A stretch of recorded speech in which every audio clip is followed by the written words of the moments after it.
Virgo risings. Uranus in Taurus has been in your 9th house for the last 8 years and is now moving into your 10th house. So let's talk about a little bit about the last 8 years. Since 2018, Uranus has been in Taurus, shaking up and waking up and drastically changing your relationship to higher learning, teachers, education, long distance travel, astrology, spirituality. The 9th house is the place of dreams. It is the place of great thinkers and great spiritual insights and philosophy. And when you have Taurus ruling your 9th house, that's a fixed earth sign that doesn't want to experience change. So Virgo risings, this area of life could have felt quite uneasy for you over the last 8 years. But now that you have traversed the Uranus in Taurus years, you have realized that your outlook and your perspective on spirituality, on teaching, on spiritual guides has drastically changed. Perhaps you find that your way to connect with these things is through nature. As long as you're in nature, you can receive the information that you need to. You can when it comes to spirituality, it's a very individual topic, isn't it? So it's like, however you can receive the information, probably in nature, possibly through the foods that you're eating, through nutrition, through drinking plenty of water, through connecting with some natural resources over the last 8 years has really provided you with a spiritual outlook that is very expansive and very unique to you now, and it gives you a stronger sense of freedom. And now Uranus is moving into the sign of Gemini in your 10th house, asking you to shake up and wake up how you appear in the world.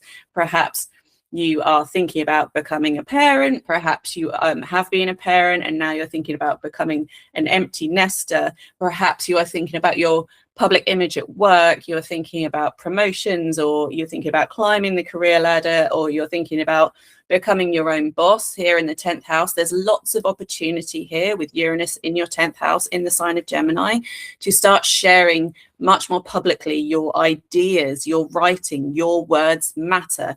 People are ready to hear and view your opinion. They're ready to hear and view lots of different information that you are ready to share. So your words do matter. I think that's really important for you, Virgo risings, is that your words matter and they are here to be seen and heard and acknowledged in this period of the next 8 years. And over the next 8 years, your public image, your career, your being a parent, being a romantic partner, being a friend, being a sister, being a brother, can drastically undergo big changes to inspire a stronger sense of freedom when it comes to your roles. Perhaps you start this period of time being married, and over the next 8 years you decide that actually what you really want is anything but to be married. You want to be free, you want to be an independent person separate from a relationship, or that you want your relationship to undergo this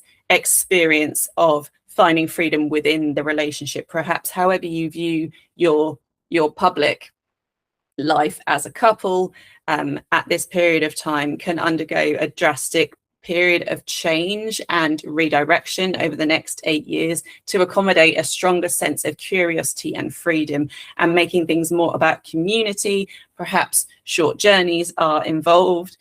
Perhaps technology is involved in how you do this. It makes me think of joining like a dating site and opening your relationship up to more than just 2 people. It makes me think about community parenting and trying out new teaching and learning methods amongst a community of like-minded parents. It also makes me think about, if you are a musician, about sharing your art with the world. Whilst Uranus in Gemini is happening in your 10th house over the next 8 years, it is making a sextile aspect to this Aries house of your birth chart, where there is a huge activation at this time, Monday, the 27th of April. In the spring of 2026, there is a huge curiosity about learning new things, starting new things in the realm and bringing up some of the harder topics in life, which is where the 8th house is. This is a house of looking beneath the surface, digging deep into our psychology. This is the house of soul contracts. This can be the house of actual contracts. This is the house of debt and inheritance. And there is lots of curiosity here about starting new things. Perhaps you're thinking about investing in a new mortgage, buying a new home, something like that. Perhaps you are thinking about getting married and joining your contract together, joining your soul contract together with another being. That can be a very 8th house thing. And there is a Venus, there is a sextile aspect taking place here between your 8th house and your 10th house. So there's something about working with this energy of the very kind of psychological 8th house in the birth chart, and bringing some of that area of psychological discomfort into your work. Perhaps you are thinking about providing healing spaces, allowing people to be more open and more sharing about some of those 8th house things, which is where sometimes our fears and our discomfort can live. And perhaps Virgo rising, as you are a great conduit for allowing the other people to bring those things to the surface and share, and that is in your place of work. So perhaps you're thinking about becoming a counselor, working with people, adults, children, about helping, supporting, about in ways that can help support them through these 8th house experiences. The 8th house can be a really tricky place.